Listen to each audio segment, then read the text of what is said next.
പിതാവിൻ്റെയും പുത്രൻ്റെയും പരിശുദ്ധാത്മാവിൻ്റെയും നാമത്തിൽ ആമേൻ. പ്രിയപ്പെട്ടവർ, ഇന്ന് ജനുവരി 11 ഞായറാഴ്ച.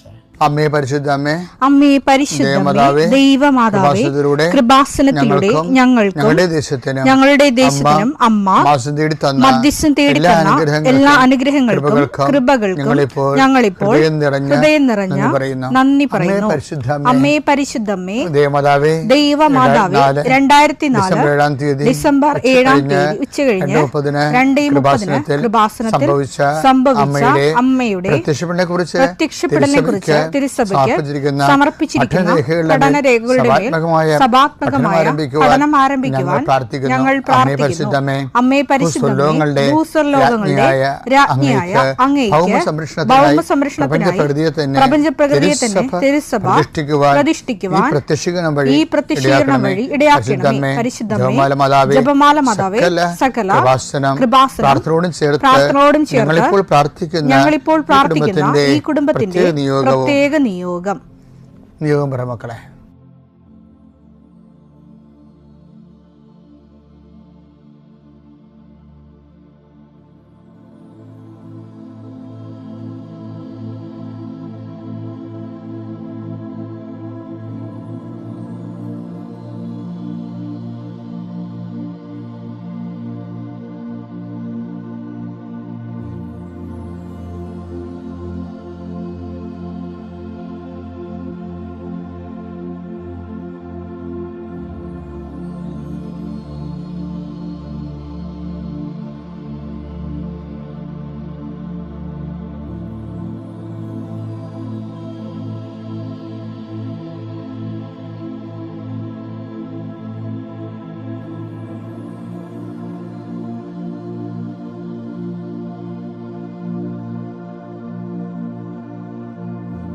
അമ്മയുടെ പ്രത്യക്ഷീകരണത്തിന്റെ ഈ അനുഗ്രഹവേളയിൽ ഞങ്ങൾക്ക് സാധിച്ചു തരുവാൻ കനിയണമേ. ആമേൻ. വിശ്വാസ പ്രമാണം. സർവശക്തനായ പിതാവും ആകാശത്തിന്റെയും ഭൂമിയുടെയും സൃഷ്ടാവുമായ ദൈവത്തിൽ ഞാൻ വിശ്വസിക്കുന്നു. അവിടുത്തെ ഏകപുത്രനും ഞങ്ങളുടെ കർത്താവുമായ ഈശോമിശിഹായിലും ഞാൻ വിശ്വസിക്കുന്നു.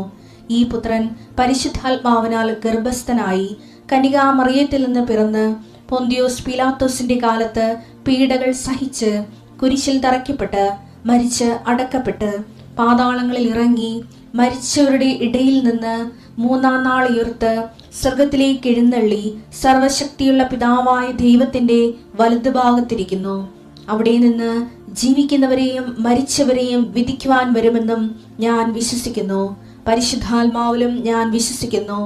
വിശുദ്ധ കത്തോലിക്കാ സഭയിലും പുണ്യവാന്മാരുടെ ഐക്യത്തിലും പാപങ്ങളുടെ മോചനത്തിലും ശരീരത്തിന്റെ ഉയർപ്പിലും നിത്യമായ ജീവിതത്തിലും ഞാൻ വിശ്വസിക്കുന്നു. ആമേൻ. സ്വർഗ്ഗസ്ഥനായ ഞങ്ങളുടെ പിതാവേ, അങ്ങയുടെ നാമം പൂജിതമാകണമേ. അങ്ങയുടെ രാജ്യം വരണമേ. അങ്ങയുടെ തിരുമനസ് സ്വർഗത്തിലെ പോലെ ഭൂമിയിലും ആകണമേ. അന്നു വേണ്ടുന്ന ആഹാരം ഇന്ന് ഞങ്ങൾക്ക് തരണമേ. ഞങ്ങളോട് തെറ്റ് ചെയ്യുന്നവരോട് ഞങ്ങൾ ക്ഷമിക്കുന്നത് പോലെ ഞങ്ങളുടെ തെറ്റുകൾ ഞങ്ങളോടും ക്ഷമിക്കണമേ. ഞങ്ങളെ പ്രലോഭനത്തിൽ ഉൾപ്പെടുത്തരുതേ, തിന്മയിൽ ഞങ്ങൾ രക്ഷിക്കണമേ. ആമേൻ. നന്മ നിറഞ്ഞ മറിയമേ, സ്വസ്തി. കർത്താവ് അങ്ങയുടെ കൂടെ സ്ത്രീകളിൽ അങ്ങ് അനുഗ്രഹിക്കപ്പെട്ടവളാകുന്നു. അങ്ങയുടെ ഉദരത്തിൻ ഫലമായി ഈശോ അനുഗ്രഹിക്കപ്പെട്ടവനാകുന്നു. പരിശുദ്ധ മറിയമേ, തമ്പുരാന്റെ അമ്മേ, പാപികളായ ഞങ്ങൾക്ക് വേണ്ടി ഇപ്പോഴും ഞങ്ങളുടെ മരണസമയത്തും തമ്പുരാനോട് അപേക്ഷിക്കണമേ. ആമേൻ. കർത്താവേ, നിന്റെ ഉന്നതമായ നാമത്തിന് സ്വസ്ഥം ചെയ്യുന്നു. കർത്താവേ, നിന്റെ വിശുദ്ധ പൗരോഹിത്യത്തെ മഹത്വപ്പെടുത്തണമേ. കർത്താവ്, ഈ പ്രഭാതത്തിലെ അങ്ങയുടെ മക്കളെ കാത്തു കൊതിച്ചിരിക്കണം ഈശോയെ. നിന്റെ വലതുകരത്തിൻ്റെ ഒരാശീർവാദം കിട്ടാൻ വേണ്ടി. കർത്താവേ, ഇന്ന് യാത്രയ്ക്ക് ഒരുങ്ങുന്ന ഓരോ മക്കളുണ്ട്. ഓരോ ഉദ്യമങ്ങളിലൂടെ മനസ്സിൽ വിചാരിച്ചുകൊണ്ട് പോകുന്നവരുണ്ട്. ഓരോ ലക്ഷ്യങ്ങൾ മനസ്സിൽ വെച്ച് പോകുന്നവരുണ്ട്. കർത്താവേ, നിന്റെ തിരുമുറുവാർന്ന് ആണിപ്പെടുതാന്ന് വലതുകരം മക്കളുടെ ശിരസ് വെക്കണമേ.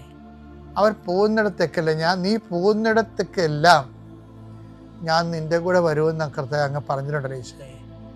അങ്ങയുടെ സഞ്ചാര സാന്നിധ്യം അങ്ങയുടെ മക്കളുടെ കൂടെ ഉണ്ടായിരിക്കണമെന്ന് പ്രാർത്ഥിക്കുന്നു. കർത്താവേ, ഉദ്യോഗത്തിൻ്റെ കാര്യത്തിന് വേണ്ടി പോകുന്നവരുണ്ട്, പഠന കാര്യങ്ങൾക്ക് വേണ്ടി പോകുന്നവരുണ്ട്, ജീവിത വ്യാപാരങ്ങൾക്ക് സാമ്പത്തിക കാര്യങ്ങൾക്ക് വേണ്ടി പോകുന്നവരുണ്ട്, ജോലി സംബന്ധമായ കാര്യങ്ങൾക്ക് വേണ്ടി പോകുന്നത് അവരെ എല്ലാം കർത്താവിൻ്റെ തിരുസേനയിൽ സമർപ്പിക്കുന്നു. ടെസ്റ്റ്, ഇൻ്റർവ്യൂ, പരീക്ഷ, അതുപോലെ ഏജൻസി, ക്രയവിക്രയങ്ങൾ, ജീവിതമാർഗങ്ങൾ, വിദൂര യാത്രകൾ, അങ്ങനെ ബന്ധുത്വം മുറക്ക് പോകുന്ന വിവാഹയാത്രകൾ, ഈശോയെ എവിടെയെല്ലാമൊക്കെ പോകുന്നു അവിടെയെല്ലാം അങ്ങയുടെ മക്കളുടെ കൂടെ നീ ഉണ്ടാകണമേ എന്ന് പ്രാർത്ഥിക്കുന്നു. ഇന്നത്തെ മുഴുവൻ യാത്രകളിൽ കർത്താവ് നിൻ്റെ കൂടെ ഉണ്ടാവുകയും മാതാവ് നിൻ്റെ വലതുകരം ഗ്രഹിക്കുകയും സഞ്ചാരി മാതാവ് രാത്രി നീ തിരികെ വരുമ്പോൾ നിന്നെ ആരോഗ്യത്തോടെയും സമാധാനത്തോടെയും സുരക്ഷിതമായി ദൈവം നിന്നെ തിരികെ എത്തിക്കുകയും ചെയ്യട്ടെ. നിത്യം പിതാവും പുത്രനും പരിശുദ്ധാത്മാവും നീക്കുവാണ്.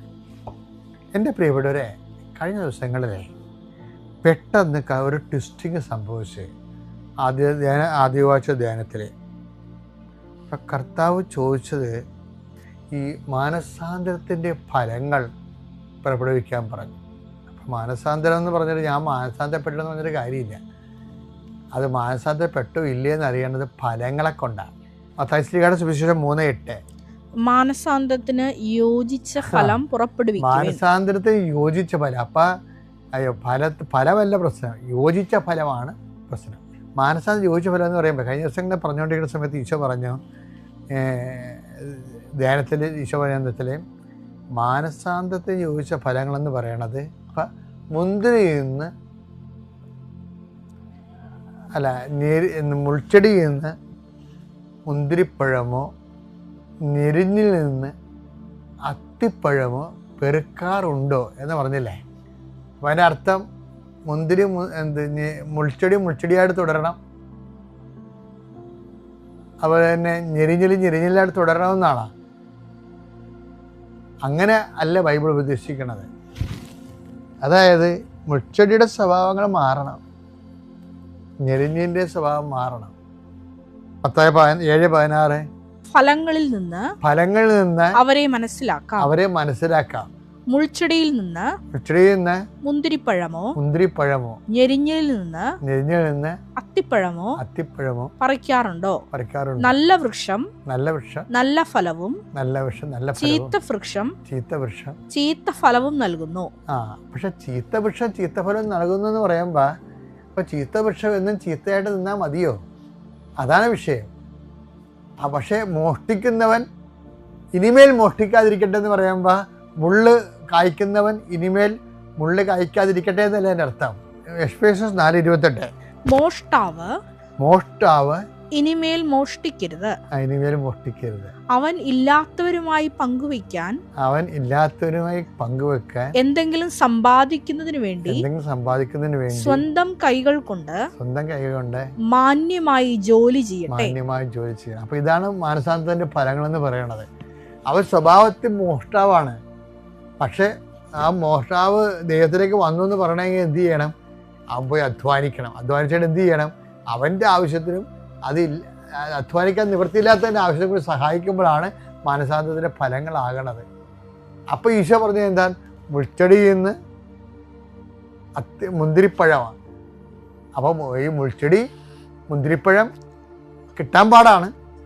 പക്ഷേ മുൾച്ചെടിയായിട്ട് തുടരാൻ എന്ന കർത്താവ് ആഗ്രഹിക്കുന്നില്ല. മോഷ്ടാവിനുമേൽ മോഷ്ടിക്കാതിരിക്കട്ടെ എന്ന് പറയുമ്പോൾ ഈ മുന്തിരിപ്പഴം കായ്ക്കണമെന്ന് തന്നെയാണ് ഉദ്ദേശിക്കുന്നത്. എരിഞ്ഞിലെ അത്തിപ്പഴം കായ്ക്കണമെന്ന് തന്നെ ഉദ്ദേശിക്കുന്നത്. അതാണ് മാനസാന്തരം.